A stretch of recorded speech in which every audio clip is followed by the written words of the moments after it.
I was at camp as a boy.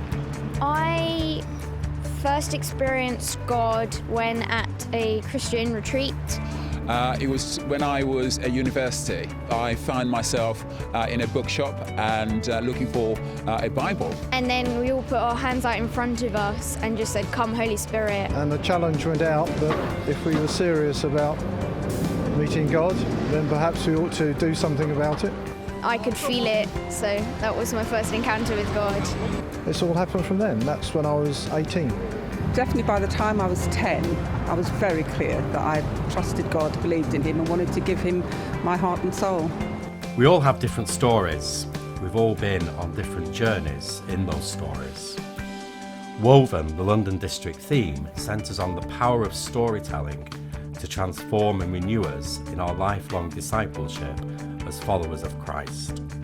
Across our churches, in our local communities, in our circuits and across the district, we've been sharing stories in various ways as part of the project Woven. God's story, your story, every story.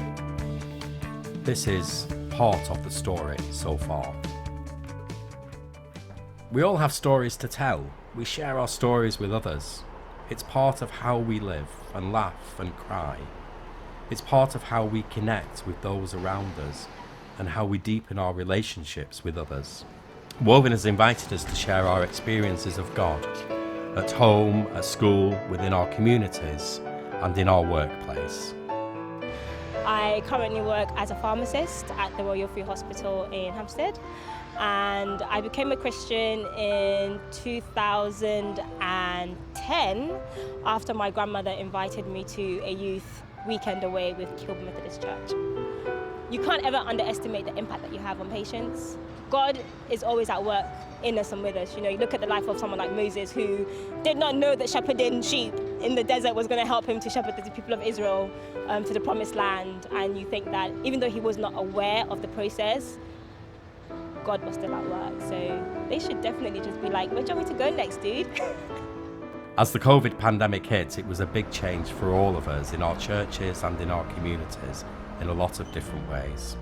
However, through the lockdowns, the sharing of God's story, your story, and every story didn't stop. We found new opportunities to meet others in what was a difficult time and a painful time for many.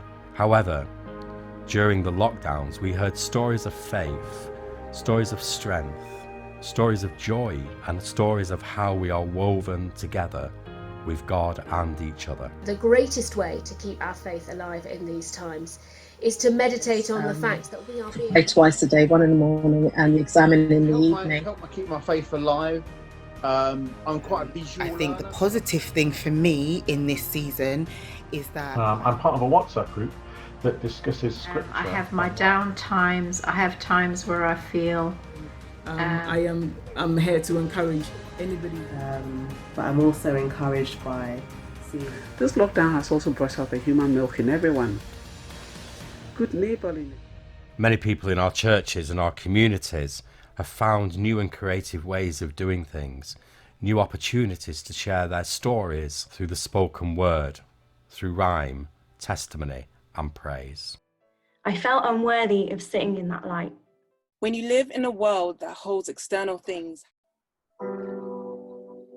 My life has never been the same. When I had lost the strength and the willpower to fly. There's a love so high that you cannot get. New world in the waiting room. There must be dancing to come. This cannot be the end. These notes are not resolved. I hold out for hope as I walk the tightrope of woven possibilities of where. During the year, we also produced an Advent course, Watching and Waiting. The course designed to be used in small groups and by individuals, which encourage us to walk through the season. The painting on the front cover was painted by the Reverend David Hollingsworth, and it's based on the mystery of John. It reminds us that as the people waited for the angel of the Lord to come and to disturb the waters so they could experience healing, we too are watching and waiting for the one who sends the angel. As we moved from Advent to Christmas, we held a Christmas card competition, and the winning card was by Reese from the Wembley circuit. The card depicts the sleeping baby Jesus with Mary and Joseph watching over him.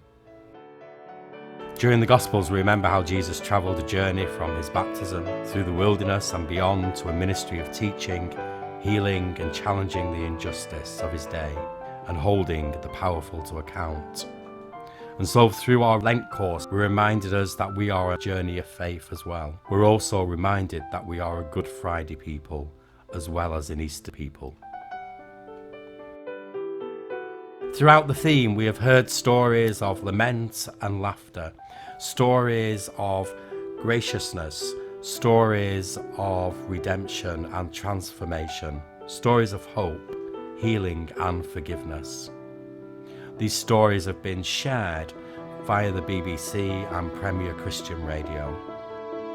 The fact that there is somebody who knows you inside out. And I subscribe to the view that Jesus was one of the first revolutionaries. And suddenly now I'm this woman who's all I talk about is God. God will intervene and show me the right way to go.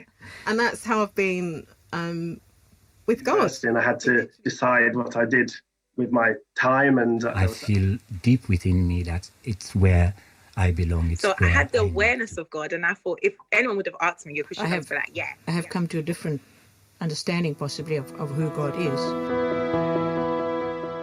So now to the weekend in July with speakers from around the globe sharing together the power of storytelling to transform and renew us in our lifelong discipleship as followers of Christ.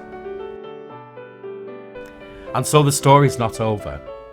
Clive Marsh, who was Vice President of the Methodist Conference, reminds us whether or not the stories have happy endings, just by telling the story of how God works in our lives, we bear witness to what God has done and is doing for us personally. So what's your story?